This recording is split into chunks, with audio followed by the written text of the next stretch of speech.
François-Xavier de Vaugiany. Bonjour Jean-Philippe. François-Xavier de Vaugiany, professeur à l'Université Paris-Dauphine, membre de Dauphine Recherche en Management. Vous revenez de New York avec dans vos bagages Apocalypse managériale, l'ouvrage que vous avez écrit pendant votre année de sabbat à New York. Ouvrage absolument passionnant. Dans cet ouvrage, il y a 3 histoires, 3 moments, 3. On va démarrer par la petite histoire. Voilà, on va prendre comme clé d'entrée. Dans cette petite histoire, vous faites se rencontrer 3 personnages. Burnham, Saint-Exupéry, le Petit Prince, et Wiener.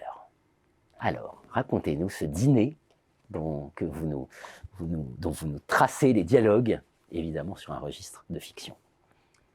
Alors j'ai voulu que ce livre qui traite de la grande rencontre entre le management et le digital dans le contexte de la Seconde Guerre mondiale, j'ai voulu que ce livre soit une expérience de lecture, une expérience questionnante, peut-être, pour certains et certaines, une expérience transformative.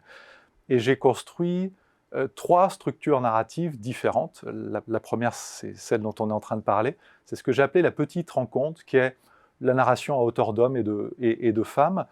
Et j'ai exploité une opportunité historique qui est la suivante, c'est qu'il y a des personnages qu'on peut voir comme des porte-paroles ou des médiateurs du management ou du digital qui étaient présents à New York pendant la Seconde Guerre mondiale et qui sont des porte-paroles, des médiateurs assez idéaux pour mon histoire. Alors vous les avez évoqués, il y a James Burnham, jeune professeur de philosophie à NYU, qui fait paraître cet ouvrage Managerial Revolution en 1941, qui est un des grands jalons historiques pour notre champ. Il y a un certain Antoine de Saint-Exupéry qui arrive le 30 décembre 1940, qui repartira en avril 1943, et qui, à l'occasion de cet exil new-yorkais, écrira un des plus grands chefs-d'œuvre de la littérature française, Le Petit Prince, avec une entrée magnifique sur le management.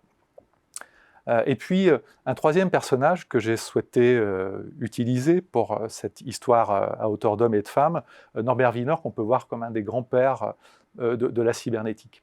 Alors, ce que j'ai essayé de faire, c'est plus qu'une fiction, j'ai voulu tout vérifier. J'ai fait une enquête sur ces personnages, j'ai retrouvé leurs adresses, leurs moments de passage. C'est plus qu'une fiction, c'est une expérimentation fictionnelle.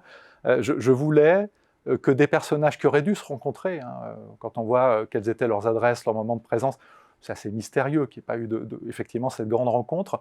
J'ai voulu, de toutes pièces, créer cette grande rencontre, me laisser emporter par l'écriture et voir ce que ça pouvait produire comme expérience sensible, peut-être aussi comme expérience critique, sur cette grande rencontre entre le management et le digital, chacun de ces acteurs à sa façon, étant un porte-parole, une médiation de ces 2 phénomènes qui m'intéressaient.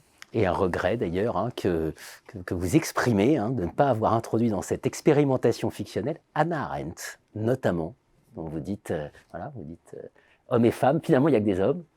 Alors, il n'y a que des hommes, sans vouloir, comme on dit aujourd'hui, spoiler l'histoire, pas tout à fait, puisqu'il y a 2 personnages qui sont les animateurs de cette discussion, quelque part les managers de cette discussion, un certain Frank Fremont-Smith, dans le début de la scène, qui dirige la fondation qui va organiser la conversation sur la cybernétique, le cerveau électronique et d'autres choses.